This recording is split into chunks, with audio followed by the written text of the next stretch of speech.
Hello and welcome again to Forgotten Temples with myself, Mr. B. Now you find us again in the Angkor Wat complex, and that's due to the monsoon rains. Those dusty tracks I travel down have turned into little more than rivers of mud.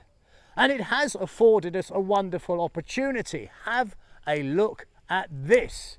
This is the entrance to the mighty Preah Khan, usually proliferated with tourists, but due to C-19 now empty. Now Preah Khan has a very special place because Preah Khan itself means the sacred sword.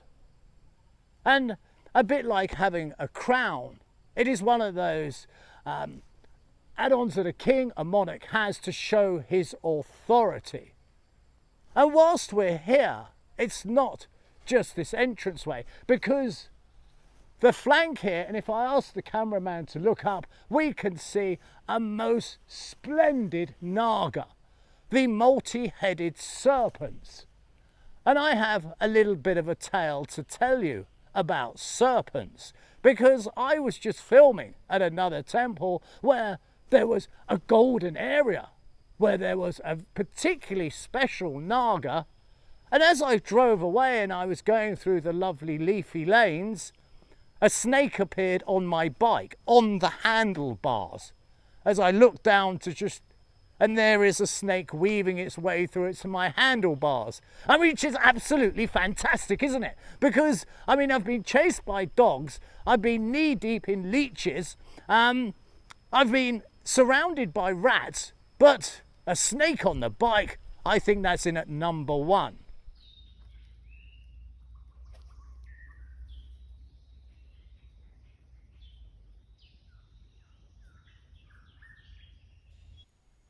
And here at the entranceway, we see something we so very rarely see, and it's an absolute delight.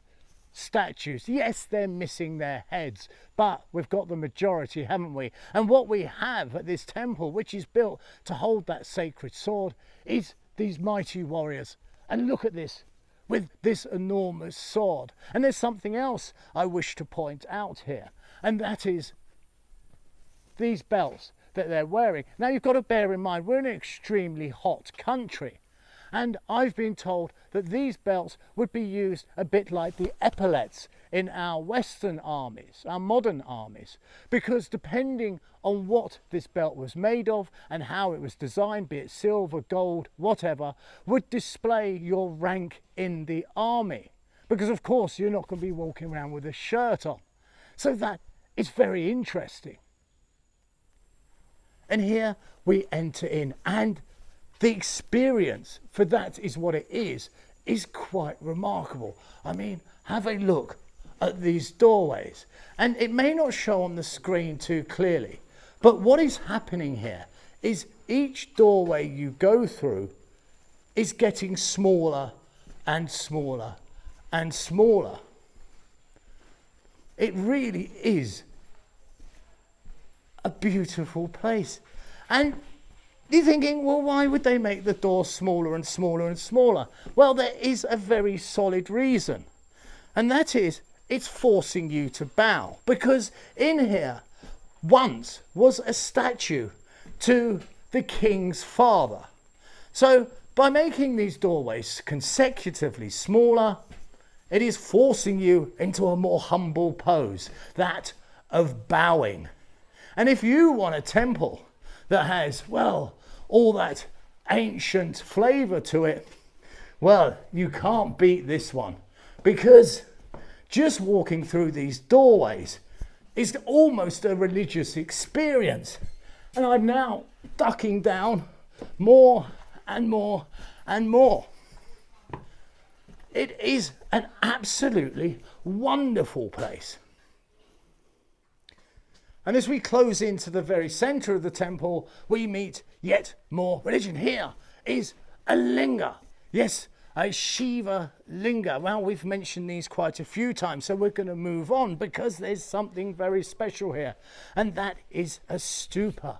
And this is a super stupa. Yes, I actually did say that deliberately, and I do apologise. And let's pause because it doesn't get more ancient feeling than this, does it?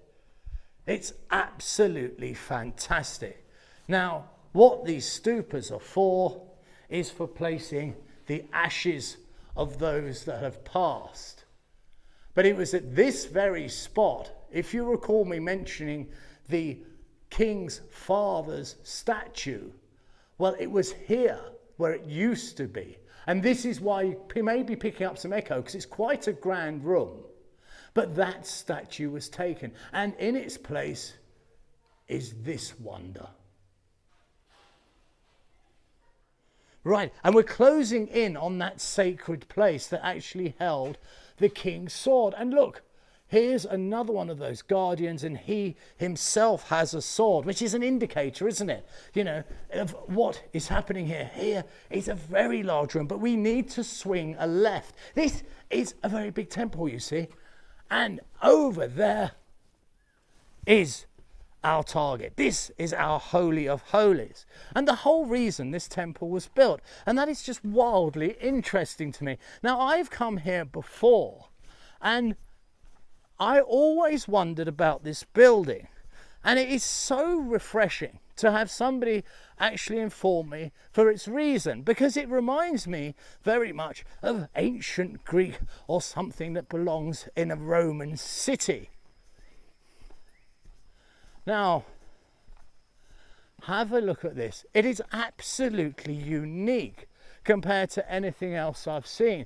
And it does show the level of importance that this article had. This sword, this golden sword that once dwelled up here, was a symbol of office. It was a badge of state. And as such, it was almost divine, I suppose.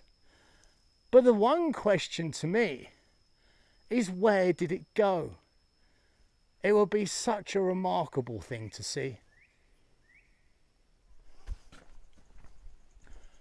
So this is our final stop at Preah, the temple of the sacred sword. And what is interesting, if we use our imagination, it was here the sword of state was kept safe.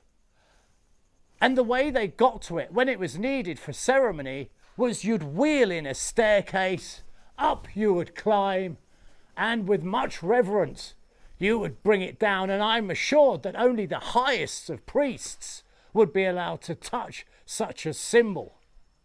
And then, after the big day when it's used, of course, it is returned to its rightful place. This is a fantastic temple. And if you've enjoyed it, why not let me know? Please like, subscribe and comment as always. And if you could drop in a bit of petrol into the old tank of the bike, I would be truly grateful. And for that, it's www.patreon.com/temples. From another fantastic holy site with so much history, it has been myself, Mr. B. And as always, I wish you absolutely nothing but the very best. You take good care.